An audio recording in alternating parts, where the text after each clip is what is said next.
What's going on, guys? This your boy John the Liquidator coming back with another video, and it looked like one anonymous Browns insider is going viral for saying this about Shedeur Sanders. Guys, for this one here, we got to go all the way up to Cleveland. Let's get it. Let's go.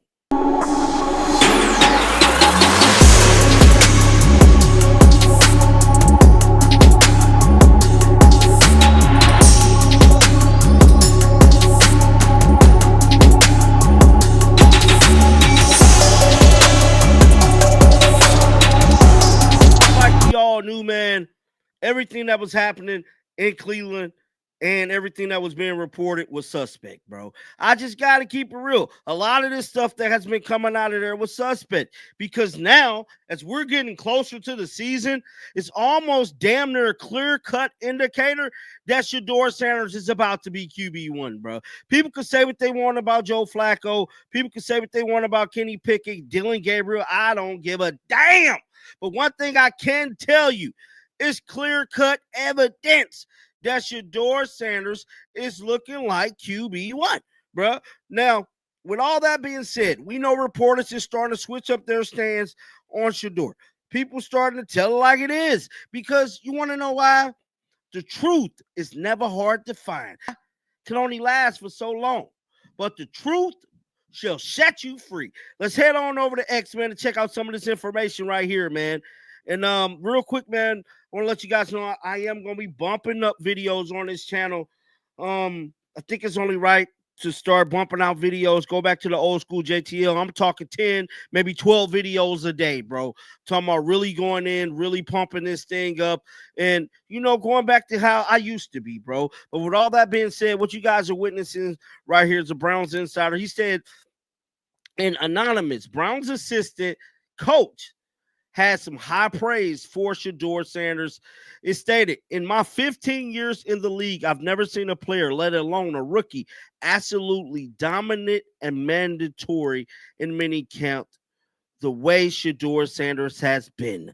Bro, people can say what they want because he didn't want to be named. Now, people can say what they want, bro. I'm telling you right now, a whole lot of stuff going to change up in Cleveland, bro. Whole lot of stuff is about to change because the media can't lie. Now, Mary Kate said some things too, which we're about to pull that up as well. But one thing I will say is, ain't it crazy, guys?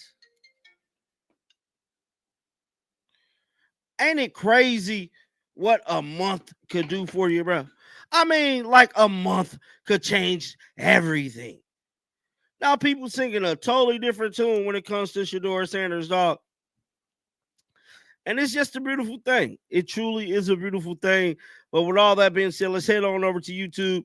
Check out what Mary Kay had to say. Roll the footage, man. But I did listen to Joe Flacco. But first, Mary Kay, what did you take away from these veteran quarterbacks? Well, to start with Kenny, first of all, and Kenny still has consistently been going first in 11 on 11s. When there's usually a key team period, he's been going first much of the time. But he did say in the offseason he plans on getting together with Joe Flacco. They're both sort of from the Jersey area and getting together with some other guys and working out in the offseason. So I thought that was good. We already know he's been working out with Jerry Jeudy some, and to just kind of keep it going, I think it's smart.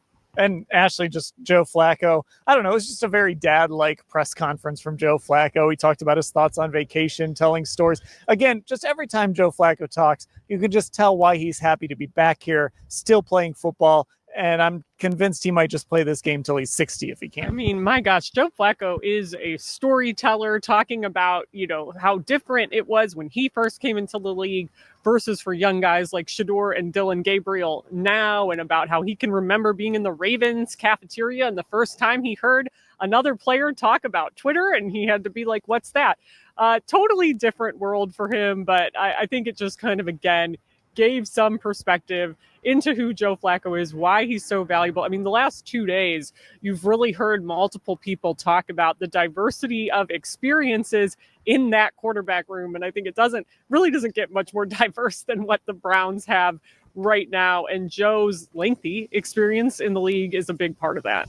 Okay, now let's talk about on the field, because with the rookie quarterbacks, especially Dylan Gabriel and Shedeur Sanders, we have seen Shedeur Sanders take second team reps before. But today, interestingly, at least during one move the ball period, and it was really one of the first move the ball periods that we've seen, the Browns actually had Shedeur Sanders go ahead of Dylan Gabriel. He went with the second team. Dylan Gabriel then went with the third team. It's the only time we saw it. It's the only time we have seen this. But Mary Kay, just sort of an interesting step forward, I guess, in this competition. Yeah, I think so. I think he's earned it. And I think we've all seen that. He's done a really, really nice job with all of the things that the Browns have given him to do so far. And when you do that, that's when you get the better reps. So that's what he's getting now.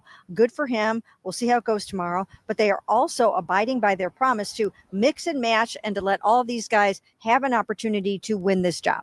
And I tweeted this, and as you can imagine, people are taking it well. Dylan Gabriel, when he was going against the guys that we've seen Shedeur go against, I think he looked at the best he has, at least when we've been out there. So again, it's just important to remember who guys are going against, who they're facing. But Shedeur, like Mary Kay said, Ashley, I think he's earned this opportunity. I think we're going to continue to see him earn more. He's made the throws even when it is going against those fourth string guys or third string guys, when it's not that quote unquote ideal competition you would want to see. But on the flip side of that is he's making some of those throws not throwing to the top flight receivers as well. And the same can be said of Dylan today. I thought both of those guys had fairly good days. And I think, again, to our larger point yesterday, I think when you're really going to see Shedeur have that chance to compete for some of those first team reps would be at this point once we get into training camp. Okay, one more day of mini camp. It is on Thursday, and then everybody's going to go their separate ways. And then the real competition starts at the end of July